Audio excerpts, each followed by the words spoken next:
I'm here to enlist you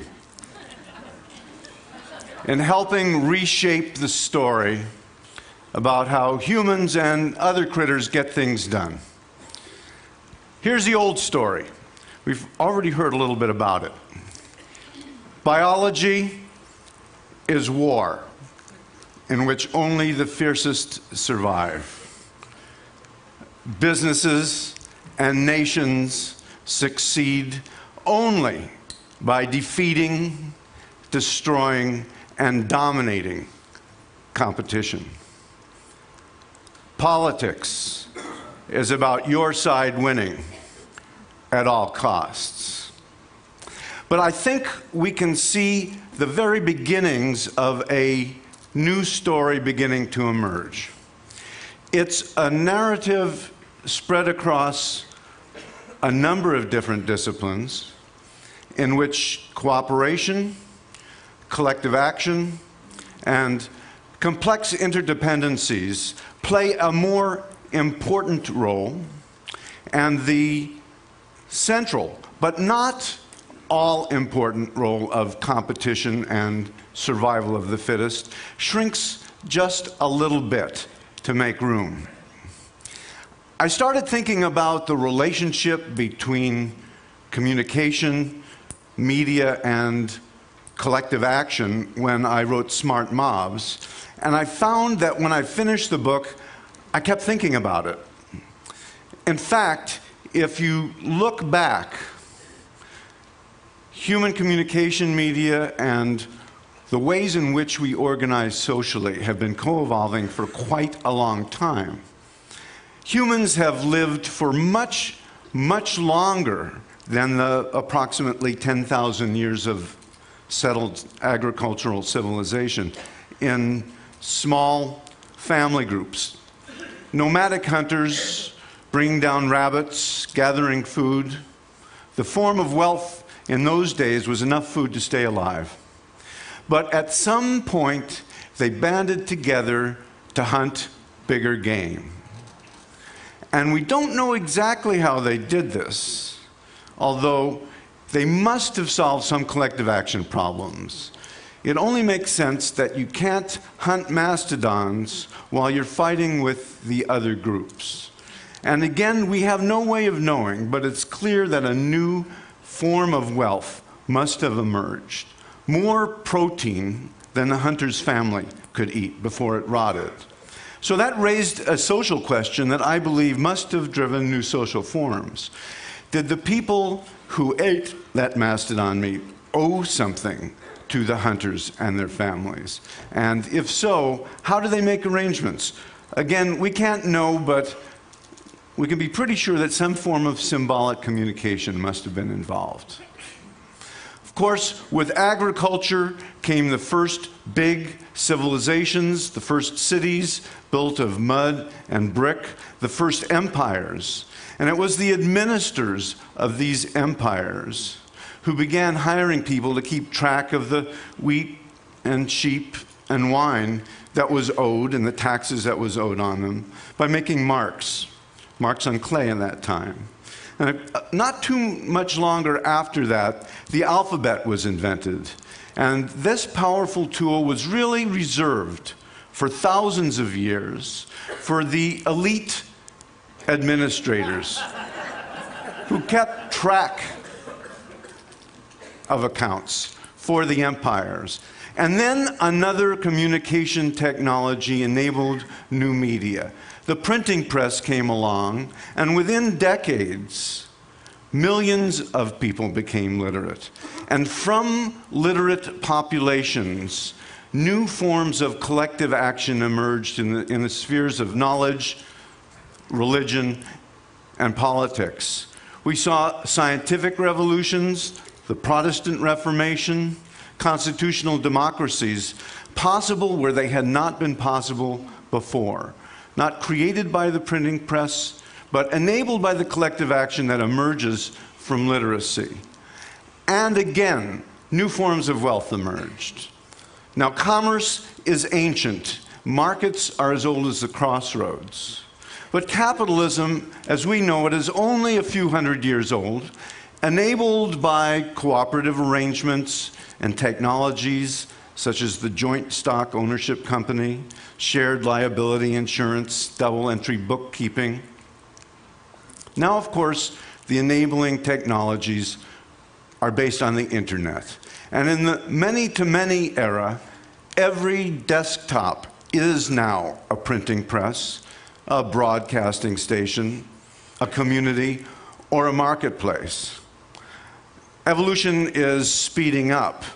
More recently, that power is untethering and leaping off the desktops. And very, very quickly, we're going to see a significant portion, if not the majority of the human race, walking around, holding, carrying, or wearing supercomputers linked at speeds greater than what we consider to be broadband today. Now, when I started looking into collective action, the considerable literature on it is based on what sociologists call social dilemmas. And there are a couple of mythic narratives of social dilemmas. I'm going to talk briefly about two of them, the prisoner's dilemma and the tragedy of the commons. Now, when I talked about this with Kevin Kelly, he assured me that everybody in this audience pretty much knows the details of the prisoner's dilemma. So I'm just going to go over that very, very quickly. If you have more questions about it, ask Kevin Kelly later. The prisoner's dilemma is actually a story that's overlaid on a mathematical matrix that came out of the game theory that in the early years of thinking about nuclear war, two players who couldn't trust each other. Let me just say that every unsecured transaction is a good example of a prisoner's dilemma. Person with the goods, person with the money, because they can't trust each other, are not going to exchange. Neither one wants to be the first one, or they're going to get the sucker's payoff. But both lose, of course, because they don't get what they want. If they could only agree, if they could only turn a prisoner's dilemma into a different payoff matrix called an assurance game, they could proceed. 20 years ago, Robert Axelrod used the prisoner's dilemma as a probe of the biological question: if we're here because our ancestors were such fierce competitors, how does cooperation exist at all? He started a computer tournament for people to submit prisoner's dilemma strategies and discovered, much to his surprise, that a very, very simple strategy won. It won the first tournament, and even after everyone knew it won the second tournament. That's known as tit for tat.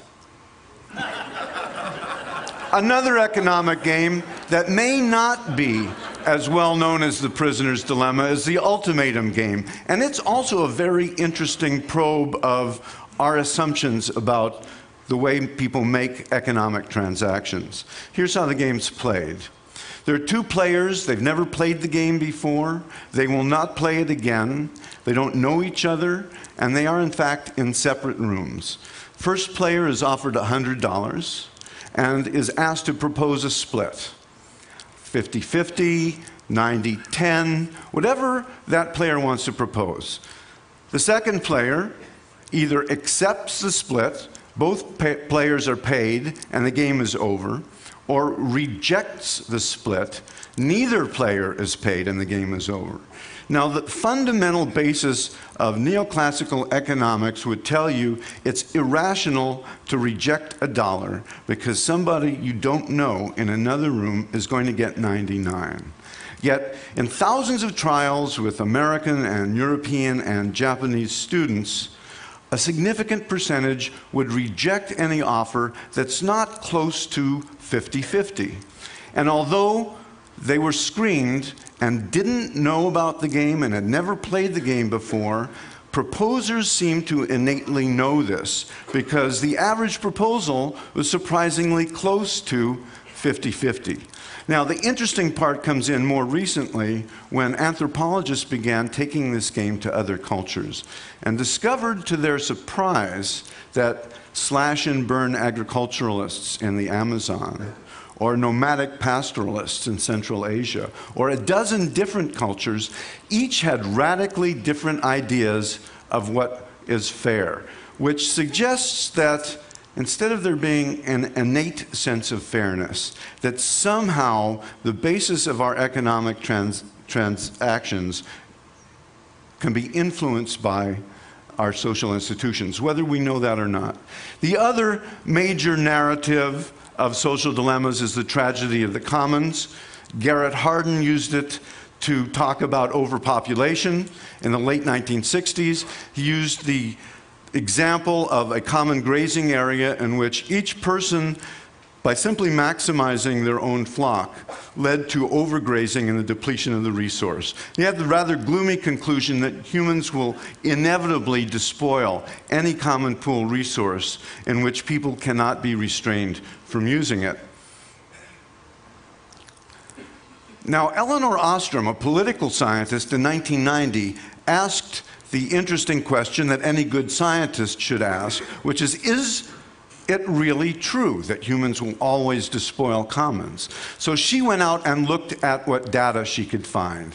She looked at thousands of cases of humans sharing watersheds, forestry resources, fisheries, and discovered that yes, in case after case, humans destroyed the commons that they depended on. But she also found many instances in which people escaped the prisoner's dilemma. In fact, the tragedy of the commons is a multiplayer prisoner's dilemma.